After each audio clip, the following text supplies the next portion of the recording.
Assalamualaikum warahmatullahi wabarakatuh. Sebelumnya, izin perkenalkan diri, saya Anissa Febrianti dari Prodi Tadris IPS kelas A dengan NPM 2401071005. Baik, di sini saya akan menjelaskan tentang pengantar citra. Yang pertama, saya akan menjelaskan tentang pengertian citra. Baik, di sini saya akan menjelaskan tentang pengertian citra. Citra itu sebenarnya gambar yang mewakili benda nyata. Gambar ini itu bisa diperoleh dari kamera, scanner, satelit, ataupun alat optik lainnya. Nah, gambar tersebut itu bisa disimpan dalam dua bentuk. Yang pertama itu adalah bentuk analog. Contohnya seperti foto cetak, foto print-printan, foto yang biasa kita foto di fotokopian.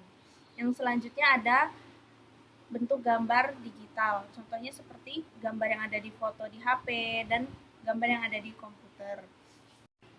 Nah, kalau dalam citra digital, gambar itu dianggap sebagai sebuah bidang dua dimensi, 2D, di mana setiap titik kecilnya itu mempunyai nilai tertentu yang menunjukkan seberapa terang atau gelap dari gambar tersebut. Contohnya itu seperti ketika kita memotret dari hasil kamera kita. Nah, itu juga sebagai salah satu contoh bentuk dari gambar citra digital. Baik, yang selanjutnya ada jenis-jenis citra. Yang pertama itu ada citra analog. Citra analog adalah gambar yang dihasilkan dari perangkat analog, misalnya foto hasil dari kamera dengan roll film ataupun gambar yang kita lihat di televisi tabung. Yang selanjutnya, citra analog disebut kontinu karena informasi gambarnya mengalir tanpa putus, seperti gelombang cahaya atau arus listrik yang terus-menerus. Selanjutnya, kekurangan dari citra analog itu citra analog tidak bisa langsung diproses oleh komputer, karena komputer hanya bisa memahami data digital, angka biner. Jadi jika ingin mengolah, citra analog harus dikonversi dulu ke bentuk digital. Nah, yang kedua itu ada citra digital. Citra digital ini diperoleh dari hasil mengubah citra analog menjadi bentuk digital melalui proses konversi sinyal.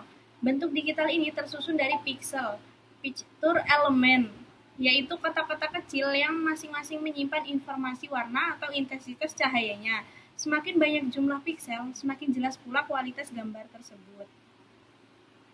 Keunggulan dari citra digital itu, citra digital sangat mudah diproses oleh komputer. Kita bisa mengedit, memperbesar, memperkecil, mengubah warna, atau bahkan menganalisis citra tersebut dengan algoritma tertentu. Contohnya aplikasi edit foto yang ada di HP itu juga sebagai salah satu contoh citra digital, aplikasi pemindaian wajah hingga citra satelit. Nah, jadi ini ada salah satu contoh dari bentuk gambar citra analog dan juga citra digital, bisa dilihat dari gambar PPT-nya ini. Baik, yang selanjutnya itu yang ketiga ada representasi citra digital. Nah, itu yang pertama ada pixel. Pixel itu adalah elemen terkecil dari sebuah citra digital. Bentuknya bisa dibayangkan seperti kotak-kotak kecil yang saling tersusun. Setiap pixel juga mempunyai nilai tertentu, misalnya nilai warna ataupun tingkat kecerahannya. Semakin banyak pixel, semakin juga detail gambarnya. Yang selanjutnya ada resolusi. Resolusi itu menunjukkan seberapa banyak pixel yang membentuk sebuah citra. Contohnya, resolusi 1920 kali 1080 piksel berarti ada 1920 piksel secara horizontal dan ada 1080 piksel secara vertikal. Semakin tinggi resolusi, semakin tajam dan jelas gambar yang dihasilkan. Yang selanjutnya itu ada kedalaman warna, bit depth. Bit depth menunjukkan seberapa banyak informasi warna yang bisa disimpan dalam satu pikselnya. Jadi semakin besar bit depth, semakin banyak warna variasi yang dapat ditampilkan. Ini ada salah satu contoh warna-warna di bit. Yang pertama itu ada 1 bit. Itu dia hanya mempunyai dua kemungkinan warna, yaitu hitam dan putih, seperti yang ada di gambar PPT tersebut. Terus yang kedua ada 8 bit. Dia bisa menampilkan 256 tingkat keabuan, warna grayscale. Terus yang selanjutnya ada 24 bit. Dia mampu menampilkan sekitar 16 juta warna sehingga gambar terlihat sangat realistis. Jadi 24 bit ini bisa jadi seperti gambar gabungan dari warna hitam putih ataupun juga warna abu-abu itu tersebut.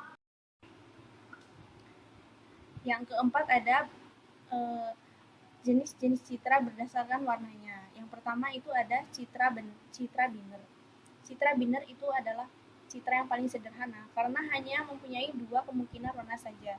Dia hanya mempunyai warna hitam dan putih. Jadi setiap pixel di dalam gambar itu cuma bisa dipilih mau menggunakan warna hitam atau warna putih. Tidak ada warna lain.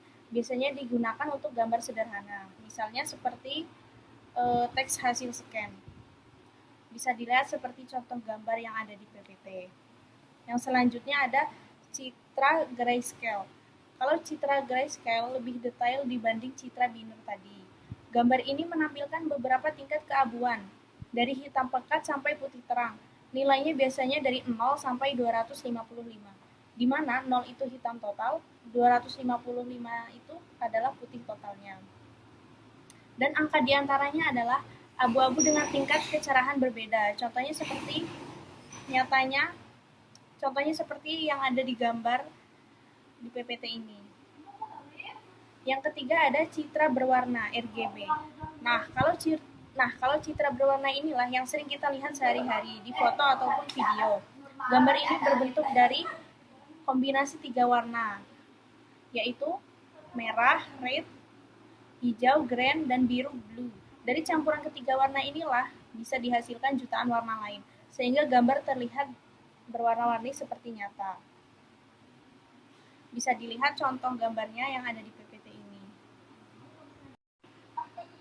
Yang terakhir ada aplikasi citra digital. Yang pertama itu ada di bidang kesehatan.